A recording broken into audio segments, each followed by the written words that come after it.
اعوذ باللہ من الشیطان الرجیم بسم اللہ الرحمن الرحیم الحمد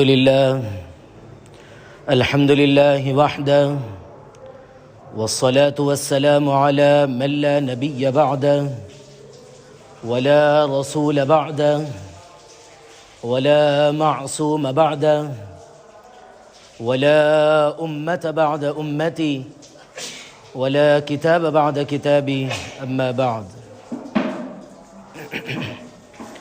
انتہائی واجب الاحترام، قابل صدر احترام بزرگان دین، نوجوانان اہل سنت، السلام علیکم ورحمۃ اللہ وبرکاتہ۔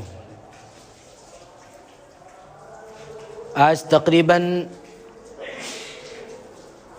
11واں جمعہ چل رہا ہے۔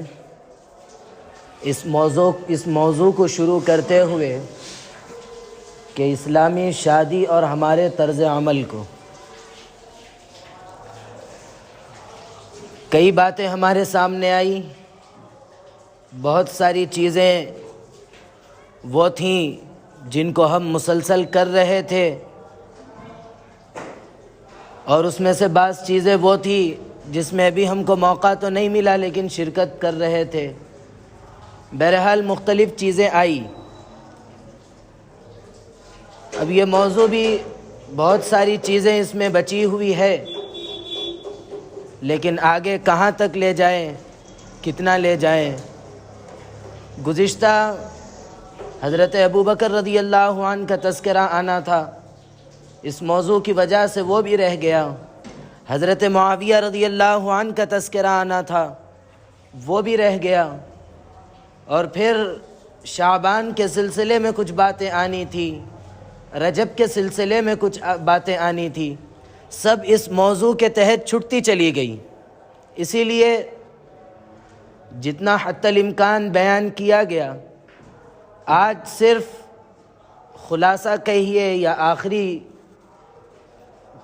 جمعہ کہیے کہ آج اس کو مکمل کرنا ہے۔ پھر اس کے بعد اب شب برات کے موضوع پر بھی آنا ہے۔ رمضان آ رہا ہے، رمضان کے استقبال کے سلسلے میں بھی کچھ باتیں آنی ہیں، اسی لیے اب انشاءاللہ آئندہ سے وہ سلسلہ شروع ہوگا۔ لیکن آج جو چیزیں آئیں گی وہ یہ ہیں کہ سب سے پہلے ہماری دعوتوں کے شرکت کے سلسلے میں، کہ ہم دعوتوں میں شرکت کو ضروری سمجھتے ہیں۔ ہاں ٹھیک ہے، ضروری ہے، شرکت کرنا چاہیے، رسول اللہ صلی اللہ علیہ وسلم نے بھی شرکت کی تاکید کی ہے۔ لیکن جناب نبی کریم علیہ الصلاۃ والسلام نے دوسری جگہ جہاں پر گناہ ہوتا ہو، چاہے ویڈیوگرافی کے عنوان سے ہو یا باجے کے عنوان سے ہو یا پھر میوزک وغیرہ کی لائن سے ہو، ان تمام چیزوں یہ گناہ جہاں ہوتے ہوں وہاں جناب نبی کریم علیہ الصلاۃ والسلام نے شرکت سے بھی منع فرمایا۔ صاف حدیث کے الفاظ ہے، نہا رسول اللہ صلی اللہ علیہ وسلم، کہ رسول اللہ صلی اللہ علیہ وسلم نے منع فرمایا ہے کہ بالکل آپ شرکت مت کیجیے۔ وہ دعوتیں جو فاسق دیتا ہو، فاسق کی تعریف آپ کے ذہن میں ہونی چاہیے کہ وہ آدمی جو کھلم کھلا گناہ کرتا ہو، جس کو نہ اللہ کا خوف ہو، نہ رسول اللہ صلی اللہ علیہ وسلم کے راضی ہونے یا ناراض ہونے کی فکر نہ ہو، ایسا شخص فاسق کہلاتا ہے۔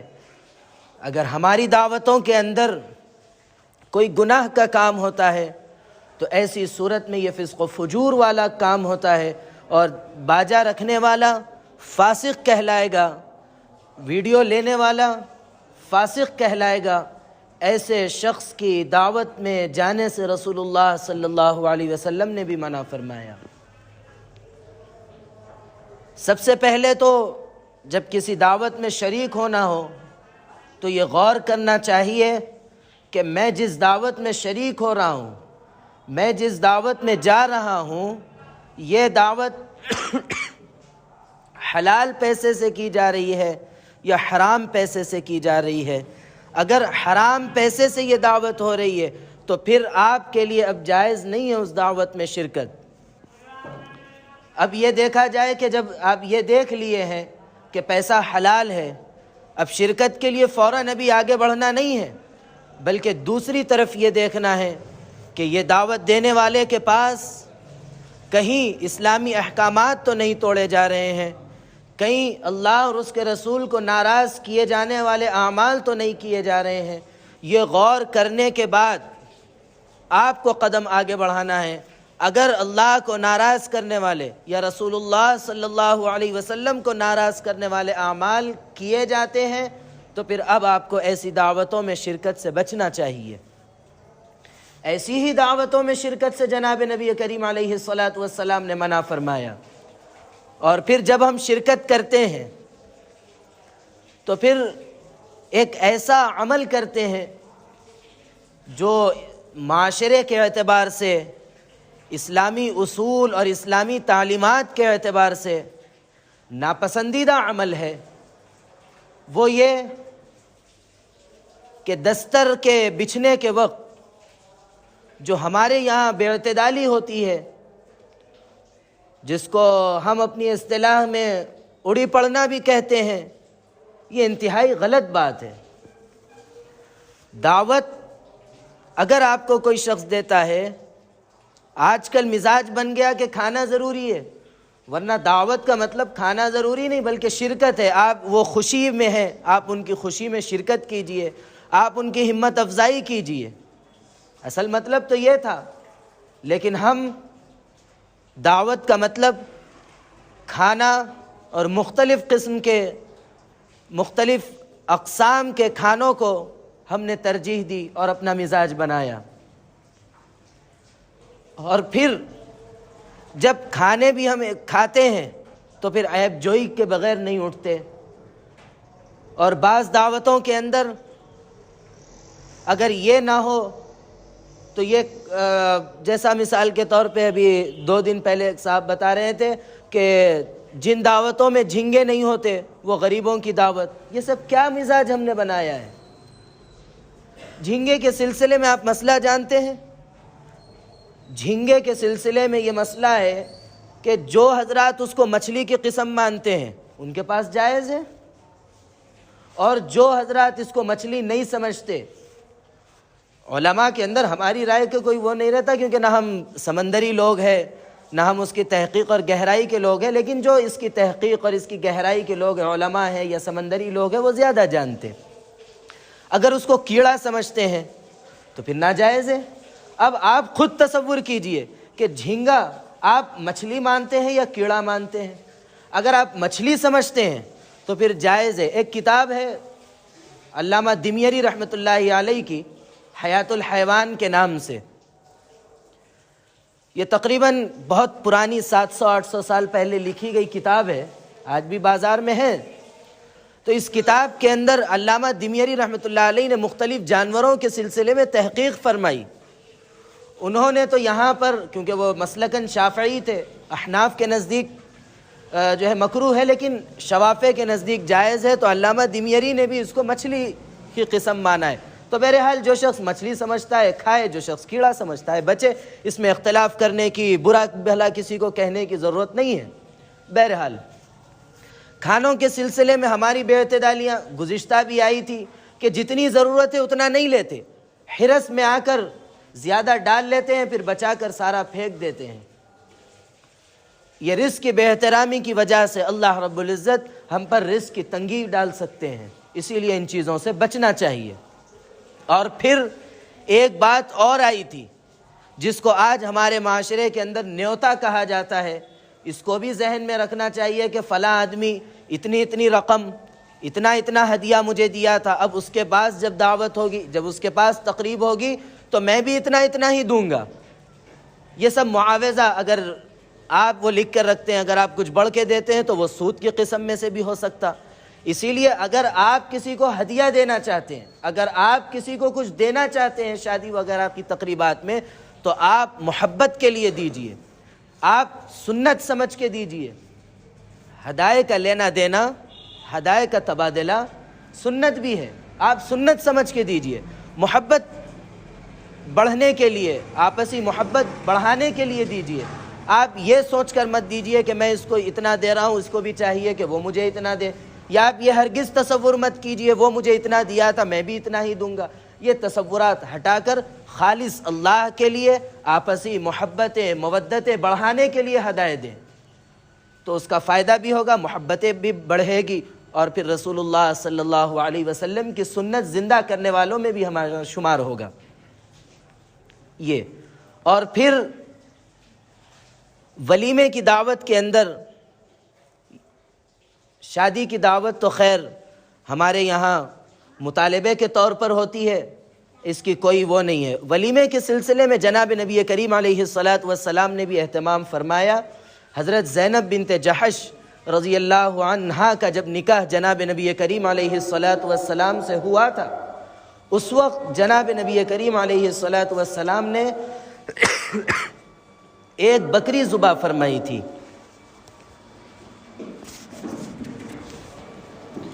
ایک بکری ذبح فرمائی تھی اور اس بکری سے دعوت دی تھی، اور حضرات صحابہ کرام کو بھی کہا تھا کہ جاؤ جو لوگ تمہاری پہچان میں ہیں ان کو بلا لاؤ۔ اسی طرح ایک اچھی تقریب کے طور پر اللہ کے نبی علیہ الصلاۃ نے بھی فرمائی تھی،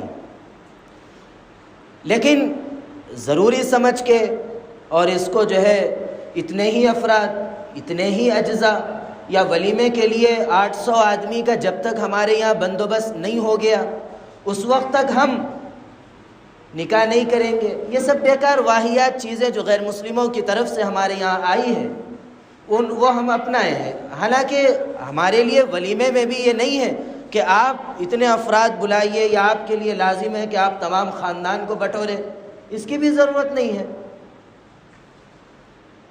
آپ اگر 10 آدمی کو بلا کر آپ ولیمہ کر سکتے ہیں تو آپ کریے، عیب مت سمجھیے۔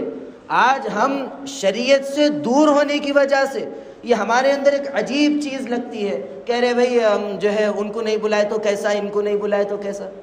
خود یہ باتیں گزشتہ آئی تھی کہ حضرت عبد الرحمن ابن عوف رضی اللہ عنہ ایک صحابی ہے، اور ہمارا ایمان ہے کہ جناب نبی کریم علیہ الصلاۃ سے محبت صحابہ اکرام سے زیادہ نہ کوئی کیا نہ کوئی کر سکتا ہے، یہ ہمارا ایمان ہے۔ یہ حضرات صحابہ، کئی صحابہ ایسے ہیں جو جناب نبی کریم علیہ الصلاۃ کو دعوت بھی نہیں دی اور جناب نبی کریم علیہ الصلاۃ برا بھی نہیں مانے۔ حضرت عبد الرحمن ابن عوف رضی اللہ عنہ کا واقعہ گزشتہ آیا تھا کہ تھوڑا سا دھبا لگا ہوا تھا عطر کا، تو جناب نبی کریم علیہ الصلاۃ نے پوچھا یہ کیا لگا ہوا ہے؟ تو حضرت عبد الرحمن ابن عوف رضی اللہ عنہ نے فرمایا کہ کل میرا نکاح ہوا۔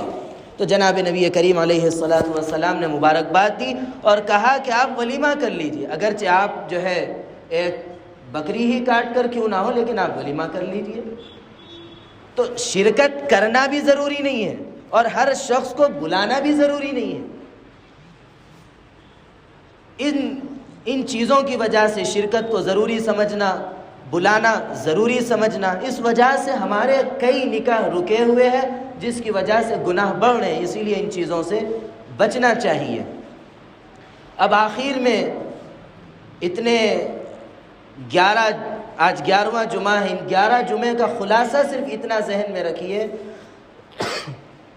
کہ نکاح صرف ایجاب اور قبول سے ہو جاتا ہے۔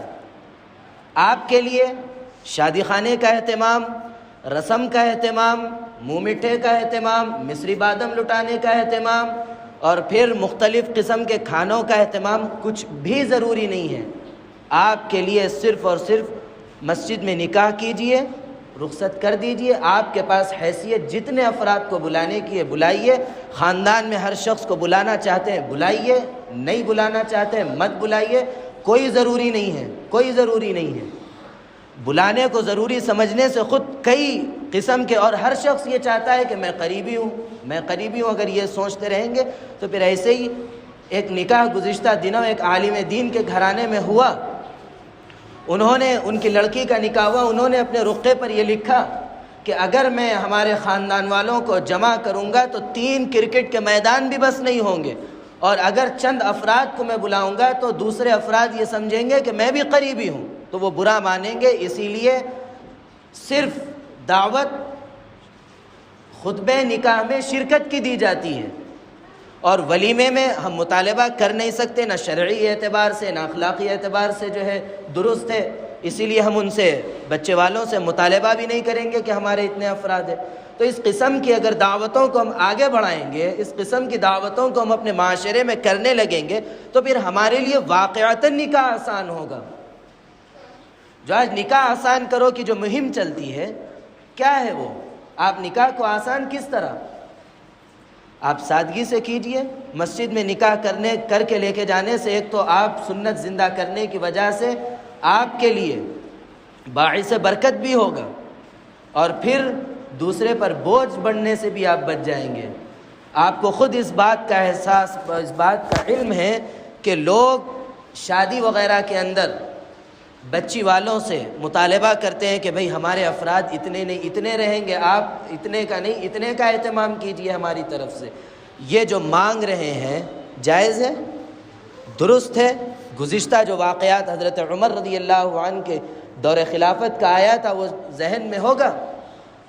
شریعت اس بات کی اجازت نہیں دیتی، سوال کو ذلت قرار دیا گیا، چاہے وہ سوال اپنے باپ سے ہی کیوں نہ کیا جائے۔ اور پھر ایک اور ہمارے پاس نحوست یہ ہے، آخری بات، کہ کہیں اگر نکاح کا موقع آتا ہے، جیسا انتقال ہو گیا ہو دونوں میں سے کسی ایک کا، تو ہم فوراً نکاح کے لیے آگے بڑھنے کو شرم محسوس کرتے ہیں۔ ایک بہت بڑے تابعی تھے حضرت سعید ابن مسیب رضی اللہ عنہ، بہت بڑے تابعی تھے۔ ان کے پاس ایک شاگرد آیا کرتے تھے، بہت محنت سے پڑھتے تھے، وہ 1-2 دن آئے نہیں، تو حضرت سعید ابن مسیب رضی اللہ عنہ نے ان سے پوچھا کہ کیا بات ہے، آپ 2-3 دن سے غائب ہیں، نہیں آئے؟ تو انہوں نے یہ کہا کہ میری بیوی کا انتقال ہو گیا جس کی وجہ سے میں نہیں آیا۔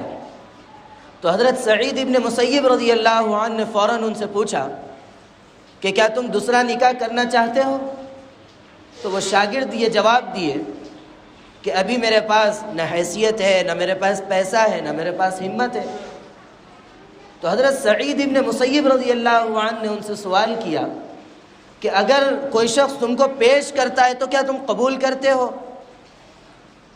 تو انہوں نے جواب دیا کہ اس وقت دیکھا جائے گا۔ بہرحال حضرت سعید ابن مسیب رضی اللہ عنہ نے اپنی بیٹی کا نکاح اپنے شاگرد سے فرمایا، اور کتنے دن کے بعد انتقال ہوا؟ 3 دن انہوں نے کہا اور انہوں نے نکاح فرمایا۔ تو اس کو عیب سمجھنا، بیواؤں کے نکاح کو عیب سمجھنا، یہ بھی ہمارے پاس بہت بڑی خرابی اور گناہوں کو فروغ دینے کا ایک بہت بڑا ذریعہ ہے۔